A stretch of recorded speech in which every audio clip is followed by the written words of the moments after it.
과학 발전의 황금기를 누린 조선시대. 그 안에는 백성들의 삶을 이롭게 하기 위한 선조들의 노력과 역사가 담겨 있다. 하늘의 뜻을 읽는 천문학과 각종 시계, 금속 활자 인쇄 기술의 발달로 지식 강국으로 우뚝 선 조선.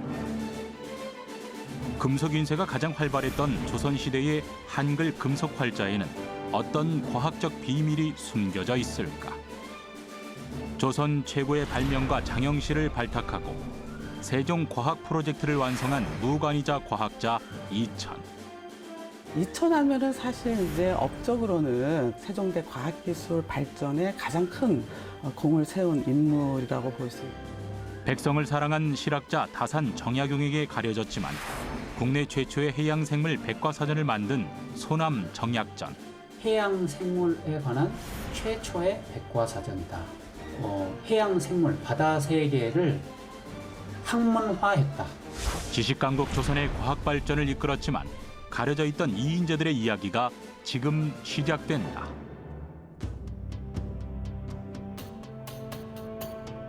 눈부신 과학 발전을 이룬 조선의 과학자 하면 장영실을 가장 먼저 떠올릴 것이다. 전문 관측기인 혼천이, 해시계, 물시계, 강우량을 측정하는 치고기를 만든 조선 최고의 발명가 장영실. 그는 동래현에 소속된 관노였다. 머리가 비상하고 손재주가 뛰어난 장영실의 능력을 알아보니가 무관이자 과학자였던 이천이다. 동래현의 관노로 일하던 장영실을 오로지 실력만 보고 동래 현감의 추천으로 천안신문의 장영실을 상의원으로 불러들인다. 공조 참판 어르신께서 어찌 관노의 저를 찾으십니까? 세종대왕 임금께서 과학기술 개발에 열을 올리고 계시다네. 중국 문물만 모방할 수 없다며 손재주가 좋은 사람을 찾고 계시다. 동네 현관께 들으니 자네의 손재주가 좋다고 하니 상의원에 분만이서 나를 도와주지 않겠나. 그리하겠습니다.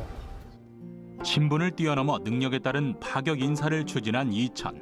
이천의 판단을 믿은 세종은 노비였던 장영실을 상의원 별자에 앉히고 면천시킨다. 이천은 이제 전체 그 세종의 과학 그런 발전에서 어떤 부분에서 이제 총 감독하는 과학의 어떤 기기를 만드는 데 있어서 총 감독을 한 인물이다라고 보시면 되겠고요.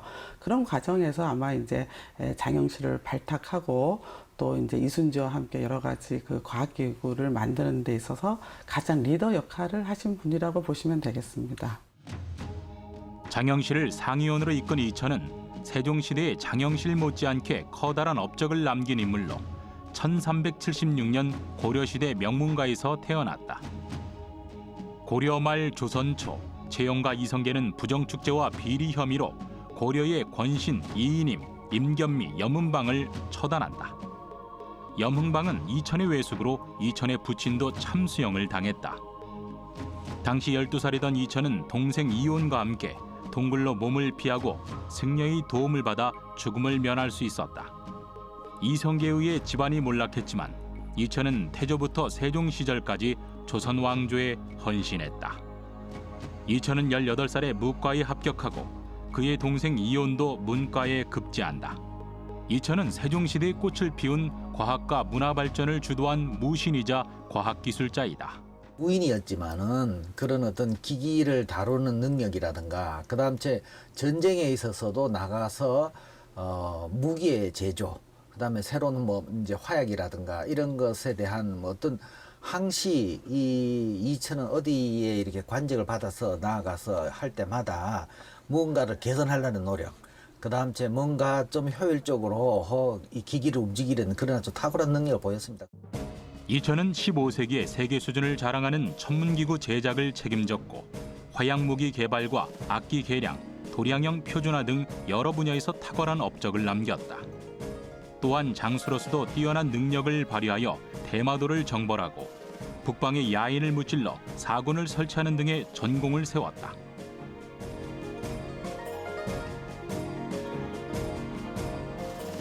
이천은 학문이 깊은 인물은 아니었으나 사물을 깊이 헤아리고 궁리해서 무엇인가를 만들어내는 재능을 타고났다는 평가를 받는다.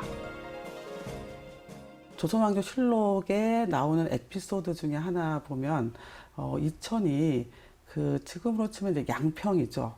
그 양근에 그 이제 여울이 있는데 거기에 굉장히 큰 바위가 있어가지고 배가 드나드는데 상당히 이제 어려움이 있었다고 합니다.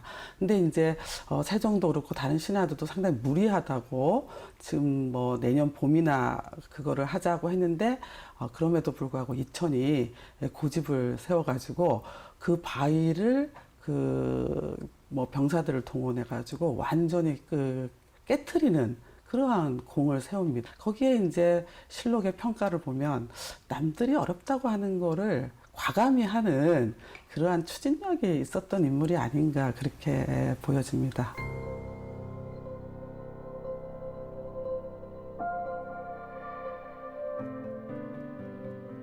무신이자 과학자였던 이천의 여러 업적 가운데 가장 빛나는 성과는 금속활자 인쇄술을 꼽을 수 있다. 이천은 1415년에 공조 참판으로 부임하여 황해도 일대의 은광 개발을 담당했는데 이때 당시 금속이나 광물에 대한 식견이 높아진 것으로 짐작된다. 조선 태종 때 만든 금속활자 개미자를 개량한 이천은 경자자를 만들고 금속활자 인쇄기술의 꽃이라고 할 수 있는 갑인자를 만들어 세종시대 인쇄술 발달에 이바지했다.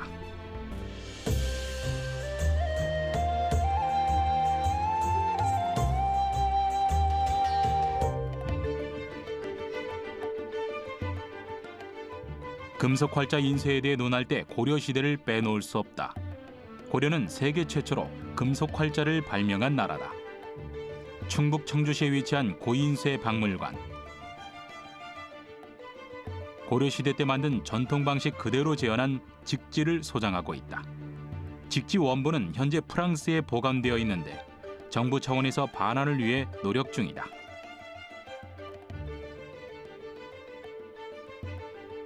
(1377년) 고려의 금속활자로 인쇄한 직지 심체요절, 보통 직지라고 부르는 불교 서적이 전 세계 금속활자 인쇄본 중에 가장 오래된 책이다.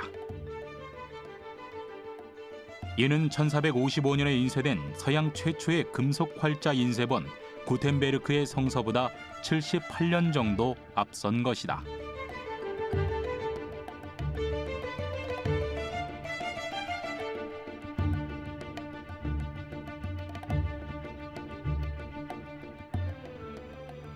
직지는 금속 활자로 인쇄된 책 가운데 지금 가장 오래된 책으로서 바로 이제 대한민국이 금속 활자를 발명했다라고 하는 증거 자료가 됩니다.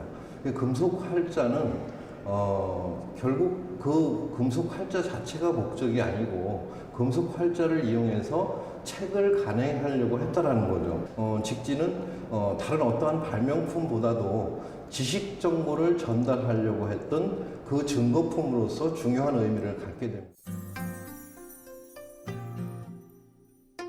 충북 청주에 위치한 흥덕사지. 이곳은 고려시대 때 직지를 인쇄한 곳으로 청주는 직지의 고장으로 불린다.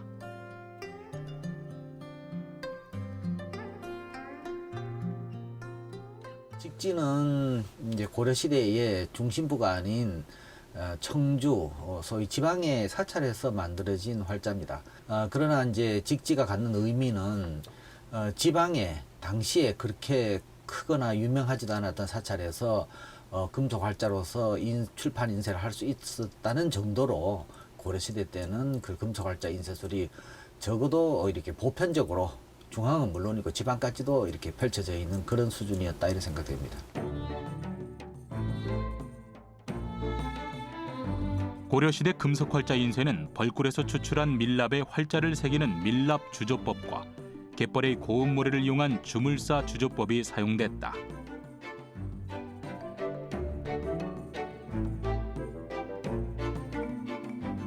밀랍 주조 방법은 우리가 입체적인 것을 만들 수 있는 장점이 있고 그리고 주물사 주조 방법은 단면적인 것뿐이 못 만들어요. 그래서 두 가지를 다 통용을 해서 했던 것으로 보여진다는 것은 둘 다 장단점이 있기 때문에 아마 그것들로 보완해서 아마 사용하지 않았나 이렇게 생각을 합니다. 금속 활자를 만드는 방법은 화폐 주조와 동일한 기술이다. 금속 활자 인쇄를 위해서는 제일 먼저 밀랍이나 주물의 양각으로 글자를 새기고 한 글자씩 잘라 놓는데 이것을 어미자라고 한다. 어미자를 밀랍봉에 붙이는데 이것이 가지쇠다. 가지쇠를 활용하면 많은 글자를 주조하는 게 가능하다. 그리고 황토와 모래를 섞어서 건조시킨 거푸집을 만드는데 금속 활자 주조에 가장 중요한 것이 합금과 거푸집을 만드는 기술이다. 거푸집 구멍에 쇳물을 붓고 이것이 굳으면 거푸집을 깬 다음 가지쇠에 달린 글자를 하나씩 떼어낸 후에 순서대로 배열하는 조판 과정을 거친다.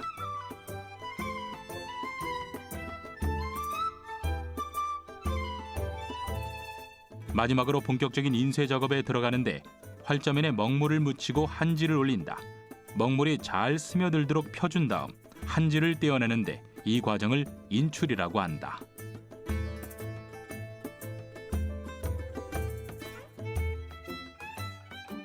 중국은 종이가 주로 이 뽕나무 종이라든가 그다음에 대나무 종이라든가 이런 것이 많은데 이런 것은 굉장히 얇습니다. 그런데 비해서 우리 당나무 종이는 이 장섬유라 그래서 길이가 길고 그리고 약간 두껍습니다. 그렇기 때문에 먹을 잘 흡수합니다. 금속 활자에 먹이 잘 묻어야 되는데 그럴 경우에는 이것을 유연먹이라고 해서 그것이 얼마나 종이에 잘 먹느냐. 그러니까 금속의 성분, 그다음에 종이, 먹 이런 것이 삼위일체가 돼 가지고 활자 인쇄 기술에 있어서 오히려 중국보다는 유리한 조건을 갖고 있었다고 이렇게 추정됩니다. 금속 활자뿐 아니라 먹과 종이 모두 중국에서 먼저 만들기 시작했다. 그런데 금속의 미끄러운 표면에 잘 묻는 유연먹과 수준 높은 한지를 만드는 기술을 가진 고려에서 금속 활자 상용화가 이루어졌다. 이자겸의 난이라든가 묘청의 난, 정중부의 난, 무신의 난을 겪으면서 사회가 굉장히 혼란스러웠는데 그 혼란스러운 사회가 최충원이 정권을 잡으면서 이제 안정되기 시작을 하면서 그 당시에 무신의 난을 겪으면서 문신들이 거의 죽음을 당했거든요. 그러다 보니까 새로운 문신들을 양성해낼 필요성이 나타나게 됐고 또 그 양성을 하려고 하다 보니까 책이 필요하게 됐고 금속 활자를 만들므로 해가지고 빠른 시간 내에 여러 종류의 책들을 편찬을 해서 지식을 대량으로 전달할 그런 목적을 가졌게 됐던 거죠. 고려는 무신들이 정권을 장악한 무신 정변이 일어나면서 정치적으로 혼란스러운 시기를 맞는다. 그리고 위기를 이겨내기 위해 금속 활자로 찍어낸 서적을 보급했다. 더 나아가 국가에 필요한 인재를 양성하기 위한 최고의 교육기관 국자감을 세웠다. 무신이면서 과학자였던 이천이 활약했던 조선시대는 활자의 나라라고 불릴 만큼 수백만 개의 활자가 만들어졌다. 문치주의를 표방한 조선은 유교 이념과 법전 등을 토대로 나라를 다스렸기 때문에 왕도 세자 시절부터 유교 이념을 익히고 독서를 통해 경전을 배워야 했다. 조선 왕조의 건국 이념인 유교와 관련된 책으로 나라를 다스렸다고 해도 과언이 아닐 것이다. 그 중심에 금속 활자 인쇄술의 변천사가 있다. 고려가 1392년에 태조 이성계가 조선을 건국하면서 이제 왕자의 난을 겪고 그 다음에 이제 이거 정권을 잡는 것이 태종 이방원이 정권을 잡으면서 새로운 그러니까 고려 시대의 불교 이념에서 조선의 유교의 사상을 펼 필요성이 나타나게 됐고 그러한 사상을 펴기 위해서는 책이 필요하다. 그 책을 만들기 위해서는 이제 활자가 필요했는데 그 당시에 태종 3년에 1403년에 주자소를 만들고 그때 활자를 만들게 됩니다. 그게 이제 그 해가 개미년이었기 때문에 개미자가 나타나게 됐고요. 조선 건국 후 첫 번째 금속 활자 개미자를 만든 태종은 활자 주조를 담당하는 주자소를 만들고 왕실 주도하에 책을 출판했다. 최근에 조선 최초의 금속 활자인 개미자로 인쇄된 고서가 발견되어 학계의 관심이 모아지고 있다. 경북 예천의 남학 종택에서 발견한 농업서적 사시찬요. 사시찬요는 996년 중국 당나라에서 편찬해 한국과 일본에 보급된 농서이다. 태종이 나라를 세우고는 이제 그 태조가 세우고 태종이 이어서 이제 왕권을 강화하고 나라를 이렇게 제대로 정비하기 위해서 이 농업 생산성을 올려야 되겠다는 차원에서 이 달달이 소위 뭐 종자를 어떻게 그다음 제 농업 가공품을 어떻게 보관시키고 그다음에 퇴비를 어떻게 주고 하는 그런 어떤 기술적인 측면을 이제 이렇게 잘 보급하기 위해서 그런 사시찬요를 만들어서 더더군다나 활자로 만들어 가지고 국가적으로 지원을 했다 하는 이야기는 바로 이제 그만큼 여기에도 이제 역시 이 활자라는 것이 국가 주도의 사업으로서 백성을 이제 아끼는 그런 마음에서 만들어졌던 그런 내용이라고 볼 수 있습니다. 공조차관이 직접 만들어 올린 세기가 훌륭했다. 학급 기술에 능통한 그대에게 기쁜 마음으로 호상을 내리도록 하겠다. 그리고 백성들도 책을 많이 볼 수 있게 금속 활자 인쇄 기술 개량에 힘쓰도록 하라. 어명을 받들어 개미자를 개량하는데 성심을 다하겠나이다.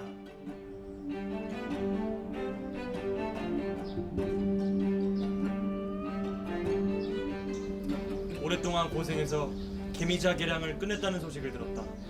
그러하옵니다. 개미자에 비해 글자가 작고 정교하며 조판용, 동판과 활자를 평평하게 바르게 만든 경자자를 만들었사옵니다. 개미자는 하루에 2-3장을 찍어낼 수 있으나 경자자는 그 10배를 찍어낼 수 있사옵나이다. 태종의 셋째 아들인 세종은 왕위에 오른 뒤 합금 기술에 능통한 전문가 이천에게 개미자의 개량을 지시한다. 개미자는 활자가 자주 움직여서 수시로 밀랍을 붓고 활자를 바로잡은 뒤에 찍어냈기 때문에 밀랍이 많이 들어가는 단점이 있었다. 이천은 활자의 크기는 전보다 작고 네모나게 고쳤다. 그리고 조판용 동판과 활자를 평평하고 바르게 만들어서 인쇄할 때 밀랍을 붓지 않아도 활자가 움직이지 않도록 개량했다. 개미자는 하루에 1-2장 정도를 찍어냈는데 경자자는 그 10배가 넘는 작업 능률을 선보였다. 세종은 이런 성과에 크게 기뻐하며 경자자라고 이름지었다. 이천은 경자자에 이어 1434년 갑인년에 조립식 활자인 갑인자를 만드는 데 성공한다. 갑인자는 조선왕조 500년 동안 6번이나 다시 만들어서 책을 찍었을 만큼 조선을 대표하는 활자로 여성스러운 글자체가 특징이다. 세종은 역사서적인 자치통감 강목을 갑인자로 인쇄하고 집현전에서 이루어진 교정 작업을 지켜봤다.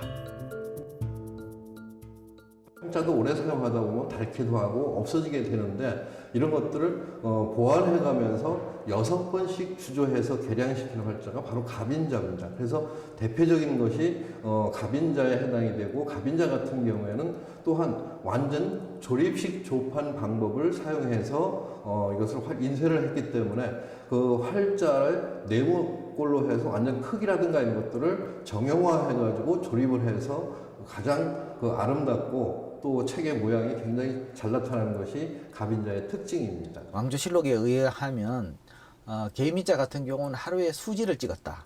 근데 그 종이 크기가 얼마인지 모르지만은 짐작컨대는 적어도 이 수지 그 다음에 경자자에 대해서는 약 하루에 20여지. 그 다음에 갑인자에 이르러서는 하루에 40여지라고 이렇게 되어 있습니다. 그래서 40여지라고 이야기하는 것은 오늘날의 계산으로 이야기하면 약 한 160장에서 200장 정도의 차이가 아닌가. 그렇다면은 약 한 10년들 15년 사이에 두 배씩 기술이 발전합니다. 금속 활자 개량에 탁월한 능력을 발휘한 이천. 그가 이렇게 금속 활자에 공을 들였던 이유는 젊은 임금을 길들이려 하는 조정 중신들로부터 집현전을 지켜내고 민심을 수습하기 위해서라도 새로운 기술 혁신을 통한 결과물을 내놓아야 한다는 의지가 컸던 것으로 전해진다. 태종이 만든 개미자와 세종이 발전시킨 경자자, 우리나라 활자본의 백미로 꼽히는 갑인자까지 조선은 활자의 나라답게 인쇄 분야에 있어 눈부신 발전을 이룬다. 그리고 그 중심에 2천이 있었다. 세종이 한글을 창제한 이후에는 한자뿐 아니라 한글을 찍어내는 한글 금속 활자가 등장한다.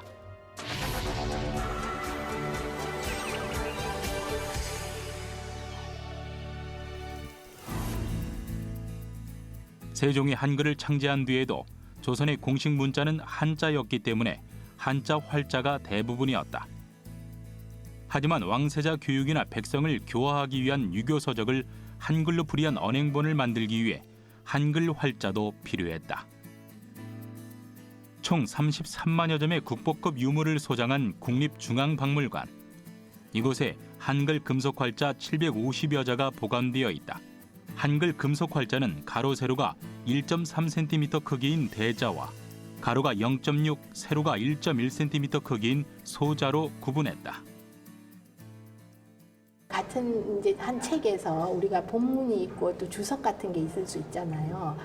그럴 경우에 이제 본문은 한 행에 한 글자를 쓰고 그다음에 그거에 대한 주석 같은 것들은 이렇게 한 행에 두 글자를 이렇게 쓰는 경우들이 있습니다. 우리도 요즘 그 본문과 주의 글자의 포인트를 달리하는 것처럼요. 그럴 경우에 이제 그 본문을 쓰는 거는 이제 크기가 크기 때문에 대자, 그리고 이제 주석 같은 거를 달기 위해서 사용하는 그 한 행에 보통 두 줄을 쓰게 됩니다. 그런 거는 이제 크기가 작기 때문에 소자 이렇게 구분을 합니다. 국립중앙박물관에 보관된 한글 금속 활자는 17에서 18세기에 제작된 것들인데 이 가운데 30여 개는 15세기에 만들어진 것으로 확인됐다. 한글 금속 활자 30개가 품고 있는 15세기 과학의 비밀은 무엇일까?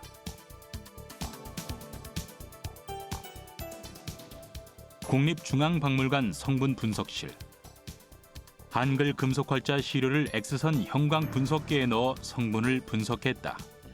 X선 형광 분석으로 성분을 분석을 해봤더니 그 구리주석 납 대부분의 활자들은 구리주석 납이 다 함께 그 함유돼서 만들어져 있었는데 그 15세기로 추정되는 활자의 경우는 구리와 주석으로만 납의 함량이 거의 없이 그 굉장히 높은 구리 함량을 보이는 그런 특징을 보였습니다. 구리 함량이 많을수록 주조성이 높아지는데 활자체를 정교하게 만들 수 있고 인쇄할 때 활자의 마모가 적어서 여러 번 찍어낼 수 있다. 한글 금속 활자의 비중과 성분에 대한 정확한 특징을 알 수 있는 PCA 분석에서도 30여 개의 한글 금속 활자 그룹에서 다른 결과가 나왔다. 저희가 활자를 뭐 전체 몇백 개를 다 할 수는 없었고요. 선별을 해서 그 대자 30개, 그다음에 소자 30개에서 60개를 분석을 했습니다. 그래서 이것을 조금 더 정확하게 어떤 특징들이 있는지를 분류하기 위해서 통계 처리를 했습니다. 그래서 PCA라는 건데 그 통계 처리를 해본 결과 그 세점, 언문자 30개 중에 그러니까 전체를 다 할 수는 없었고 그 중에 세 점이 포함이 되어 있었습니다. 이번 결과에. 근데 그 세 점만 다 별도의 그룹으로 그렇게 묶이는 그런 특징을 보였기 때문에 나머지 57개와는 다른 시기에 제작됐을 가능성, 다른 재료로 만들어졌을 가능성을 이 분석 결과를 통해서 알 수 있었던 거죠. 보통 활자라고 하면 서체에 따라 분류하고 연구가 이루어졌는데 국립중앙박물관이 소장한 한글 금속 활자 대부분은 17에서 18세기에 만들어진 것으로 밝혀졌다. 그런데 여기에 과학적인 분석이 더해지면서 서체를 통한 고증뿐 아니라 15세기에 만들어진 한글 활자의 성분과 원재료의 파악이 가능해진 것이다. 조선시대 한글 활자의 서체는 시대에 따라 모양이 조금씩 달라졌다. 조선 전기의 한글 활자체는 오늘날의 도둠체와 같이 딱딱하고 초성, 중성, 중성이 동일한 공간을 차지하도록 구성되어 있으며 글자 자체로의 균형감이 떨어지는 편이다. 국립중앙박물관에 소장된 한글 활자 30여 점이 다른 활자들과 글자체가 다르고 조선 전기 활자의 특징을 보였다. 금속 성분도 나머지 활자에 비해 구리 함량이 높아 성분 면에서도 확연한 차이가 나타났다. 조선 전기 15세기에 만들어진 활자는 의뢰자가 가장 많이 사용됐는데 한글 금속 활자로 인쇄한 서적은 무엇일까? 1461년에 간행한 능엄경 언해라고 하는 책은 불경인데요. 이것도 세조 때 불경 언해를 많이 간행하면서 이거를 한글 금속 활자로 번역 한글 간행을 했고요. 그 활자의 일부가 지금 한글 금속 활자가 우리에게 남아 있습니다. 을해자는 세조 때 만들어진 그런 활자인데, 그러니까 우리가 개미자, 경자자, 그 다음에 갑인자, 그 뒤에 병진자, 그 다음에 안평대군 등등 이렇게 해서 경호자, 이제 을해자로 넘어가는데, 이 을해자는 강희안이라는 사람의 글씨, 한국 사람의 글씨로 만들어졌던 겁니다. 그리고 갑인자로 찍은 책이 한 200여 종 있듯이 을해자도 오랜 기간 동안 약 한 150여 년 동안 계속 사용되어서 지금 조선 전기에 남아있는 그 숫자로 치자면 이 갑인자와 을해자가 가장 많은 분량을 차지하고 있습니다.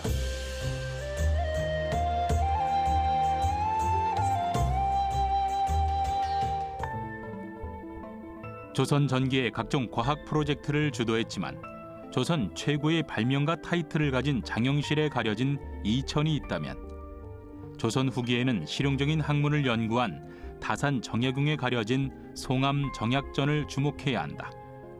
정약전은 조선 후기의 문신이자 실학자이며 다산 정약용의 친형으로 두 사람은 평생을 두고 남다른 형제애를 나눈 것으로 알려졌다. 우선은 정약용의 형으로도 알려져 있죠. 어려서부터 좀 성격이 호방했어요. 호방하고 자유로운 성격입니다. 그래서 어디에 잘 얽매이지 않는 성격이었거든요. 그래서 이제 동생과 과거 준비를 하러 서울에 올라왔어요. 동생이 먼저 1년 먼저 과거 급제를 하고 뒤이어서 급제를 했습니다. 이제 과거 급제한 뒤에 정조시대 되니까 그때 규장각 초계문신으로 인재를 선발하던 그런 초계문신으로 선발이 돼서 활동을 했습니다. 그래서 유망한 신진 관료로 몇 년 동안 잘 아주 활동이 대단했었죠.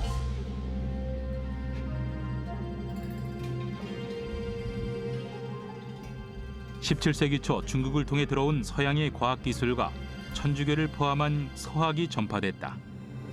유교 국가인 조선은 인간 평등 사상에 기반을 둔 천주교를 금지했지만 정약전, 정약용 형제는 서학을 연구했다.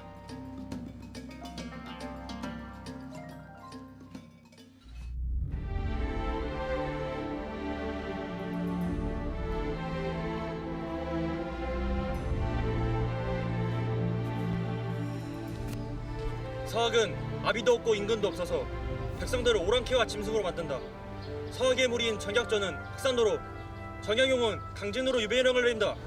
살아서 다시 만날 수 있을지 기약이 없지만 서차로 안부를 전하겠습니다, 형님. 다른 것보다 부디 몸 조심하시게.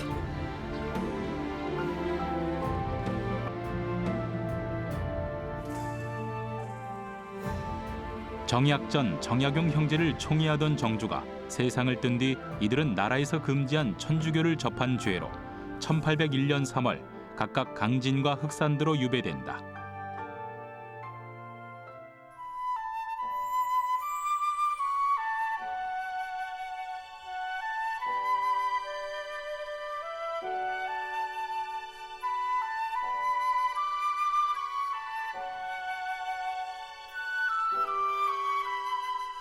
전남 신안군 흑산면.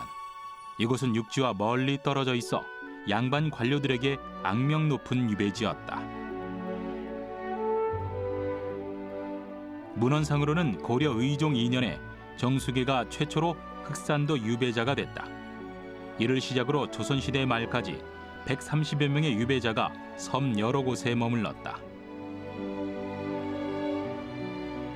정약전은 흑산도에서 유배 생활을 하면서 사리에 서당을 짓고 마을 아이들에게 글을 가르쳤다. 그리고 조선 최초의 해양생물 백과사전 자산어보를 집필했다. 현산어보라고 불리기도 한 자산어보는 세 권으로 구성된 원본이 사라지고 10여 종의 필사본이 남아있다.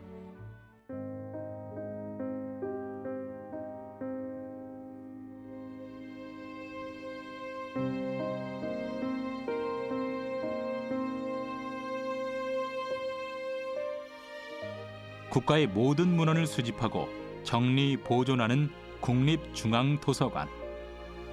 이곳에 자산어보 필사본이 보관되어 있다. 흑산도에 유배를 가 있으면서 거기에서 실질적으로 굉장히 풍부한 어류들이 흑산도에 있다는 것을 알고 그동안 본인이 느껴왔던 중국 서적이랄까 이런 도에서만 봐왔던 책들이 잘못된 점들을 발견을 하게 됩니다. 그래서 실질적으로 본인이 하나하나 어류들을 관찰하고 세밀하게 그 지역에 사는 어민들과도 교통을 하면서 이 책을 기록하고 그 생물들에 대해서 관찰 기록을 해나갔던 걸로 보여집니다. 자산어보 1권은 비늘이 있는 어류, 2권은 비늘이 없는 어류와 딱딱한 껍질을 가진 어류, 3권은 해조류와 기타 생물에 대한 기록을 담고 있다. 19세기 당시 흑산도 바다에 서식하는 해양 생물 중 226종에 대한 각각의 특징과 정보를 기록했다.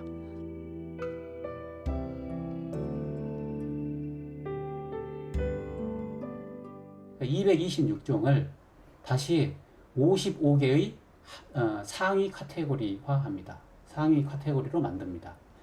이게 전체 바다 전체를 쉬운 5개 세계로 본 거죠. 226종에 대한 각각의 해설 속에는 먼저 명칭이 있고 유래, 색깔, 생김새, 형태, 생태, 그리고 어획 방법, 그리고 어획 시기, 물고기가 이동을 어떻게 하는지 이동 경로, 그 인간이 또 이용을 해야 되겠죠. 먹는 방법이라든지 약용으로 어떤 효과가 있는지 이런 설명들이 굉장히 자세히 되어 있습니다. 결국 중국에서 쓰는 이 한자, 이 물고기, 이 명칭은 지금에 말하는 조기다. 이런 방식으로 고증을 하는 거죠. 이런 문헌 고증까지 같이 들어 있습니다.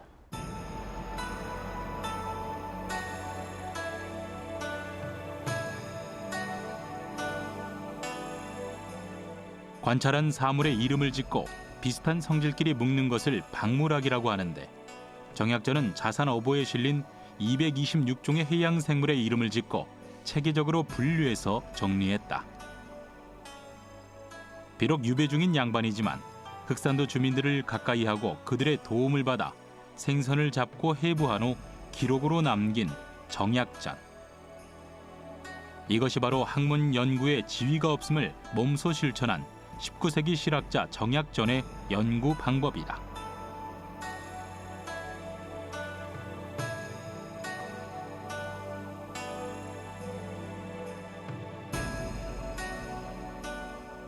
학자들이 쓴 책이나 논문에는 도움을 준 책이나 글의 출처를 밝히는 게 당연히 지켜야 할 연구자의 양심이다. 정약전도 자산어보 서문에 연구에 도움을 준 이의 이름을 밝혀두었다.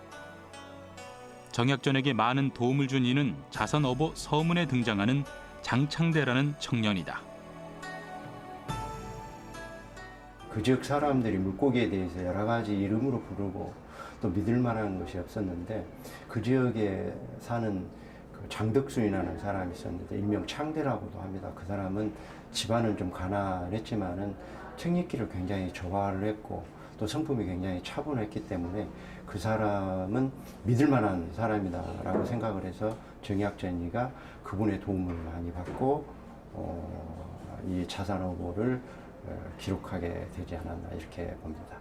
귀로 듣고 보고 하는 것에 대해서 오랫동안 그 사람은 성격이 차분했기 때문에 그거에 대해서 굉장히 관심을 갖고 메모하고 적어놓은 부분이 있고 또 그 부분에 대해서는 굉장히 잘 알고 있었기 때문에 정약전은 믿을 만한 사람이라고 그렇게 얘기했다고 합니다.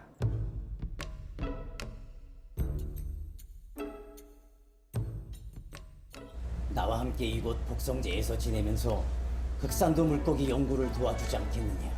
어휴, 저같이 미천놈이었지 어르신을 도울 수 있겠는지요. 장대 너는 비록 그 신분이 미친 나라 그 바다를 사랑하지 않는다. 그렇다면 어르신을 있는 힘껏 도와드리겠습니다. 어르신, 영란산 청어는 척추가 74마디이고 혼양산 청어는 척추가 53마디입니다. 어종의 서식지에 따라 척추 골수가 다르구나.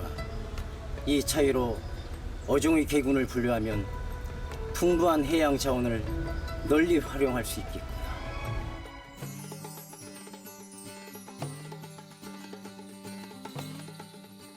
처음 정약전이 구상한 자산어보는 해양생물의 설명과 그림이 들어가 있는 어류 도감 형식의 어보였다. 그는 동생에게 물고기의 그림을 덧붙이면 한눈에 알아볼 수 있게 되지 않을까 하는 생각에 편지를 보낸다. 정약전의 편지 글 중에는 바다 어류에 대한 그림과 설명이라는 뜻의 해족 도설이라는 글귀가 나온다. 하지만 정약용은 그림 그리는 것을 말렸고 정약전은 바다 어류들의 모습을 그림으로 그리는 것처럼 자세하게 묘사해서 기록했다. 동생이 의논 교환을 했을 때 동생이 그림을 넣는 것은 부적절하다 이런 의견이 있어서 그 의견을 받아들여서 그림을 안 실었습니다.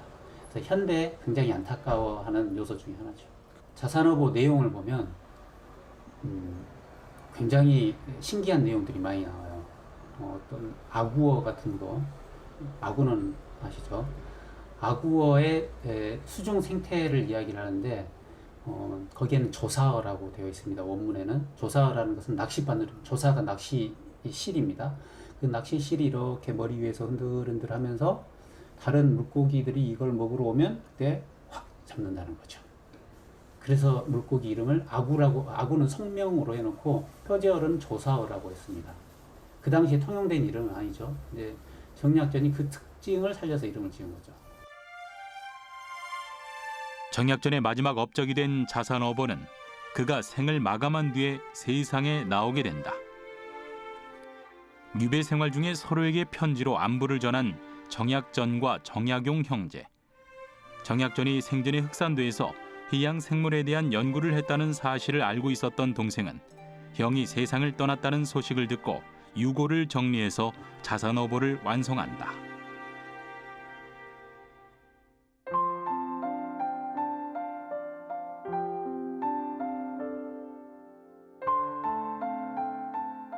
백성들이 이렇게 가난한지 몰랐으며 새끼밥 먹는 것이 이렇게 호강인 줄 몰랐다. 훗날 이 책으로 배울 이들에게 모범이 될 뿐만 아니라 잘못된 것을 고치는 중요한 실마리가 되니 참으로 잘하는 일이다. 아, 아깝구나. 누가 있어서 이것을 알아줄까? 알아주는 사람이 없어서 마음이 즐겁지 않다는 너의 탄식이 내 마음을 아프게 하는구나.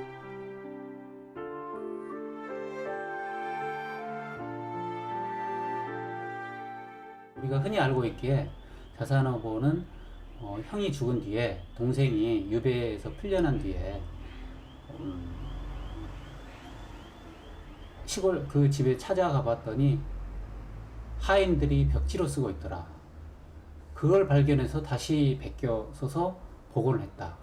이렇게 알려져 있거든요. 큰 줄거리가 그렇습니다. 또 이것과 비슷한 이설들이 있는데, 네, 이거는 소설 목민심서의 작가인 황인경 작가가 만들어낸 이야기입니다. 드라마틱하게 만들기 위해서. 작가도 그렇게 고백을 했고요. 자산어보는 정약전과 공동 집필을 한 인물이 따로 있다. 정약용의 제자이자 실학자였던 이창이다. 정약전의 동생인 정약용이가 있습니다. 정약용의 제자가 이창입니다.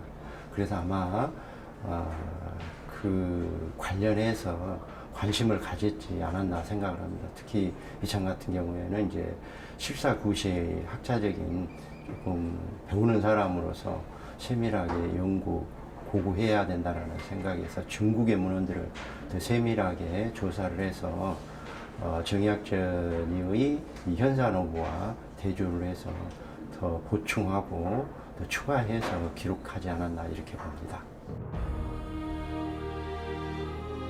정약전의 해양생물 연구에서 주목해야 하는 부분은 200년 전에 쓰여진 자산어부가 현재 해양 연구의 기준이 되고 있다는 점이다. 현재 어떤 생물이 서식하는지를 파악하는 것이 해양자원 연구의 기본이다. 정약전은 흑산도 주민들이 체험으로 습득한 지식과 자연에서 얻은 정보를 수집해서 19세기 당시 남해안에 사는 해양 어족들을 학문으로 체계화했다. 이렇듯 자산어부는 미래의 후손들을 위한 지식과 지혜를 담은 해양생물 과학서이다.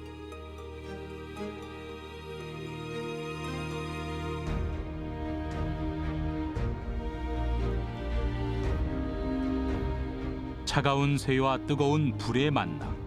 금속활자로 500년 조선 왕조의 저력을 이어온 과학자 이천. 200년 전의 바다를 기록한 자산어부. 그 안에 해양 과학에 대한 열정과 지식인의 양심을 담은 소남 정약전. 지식강국 조선을 이끈 1등 공신이자 2인자. 그들이 후손에게 전하고자 하는 과학 지식과 역사의 가치를 잊지 말고 다시금 되새겨야 할 때이다.